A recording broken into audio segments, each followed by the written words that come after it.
Quero lamentar o Sr. Blacatz neste leve som, com coração triste e aflito, e tenho bem razão, pois nele perdi senhor e amigo bom, e por todo Dom Valente, em sua morte se perder. É tão mortal o dano que eu suspeito, que jamais se recupere, a não ser em tal guisa, que alguém traga o coração, e coma ele os barões, que vivem desencorajados. Depois terão bravos corações.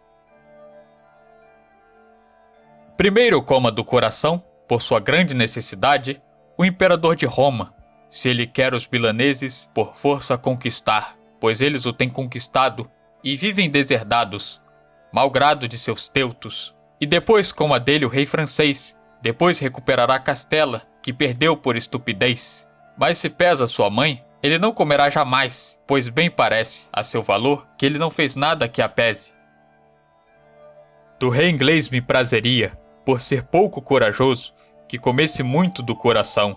Depois será bravo e bom, e recuperará a terra, da qual vive sem valor. Tudo por causa do rei da França, pois sabe que é indolente. E o rei castelhano tem que comer por 2, pois tem 2 reinos, e não vale por 1. Mas, se ele quiser comer, tem que fazer escondido, porque se sua mãe souber, bateria nele com o bastão. Do rei de Aragão quero que do coração coma, que assim o fará liberto da vergonha, que teve aqui de Marsella e de Milhau, que honrar não pode por nada que diga ou faça. E depois deveria comer o rei Navarro, que valia mais como conde que rei, como ouvi contar.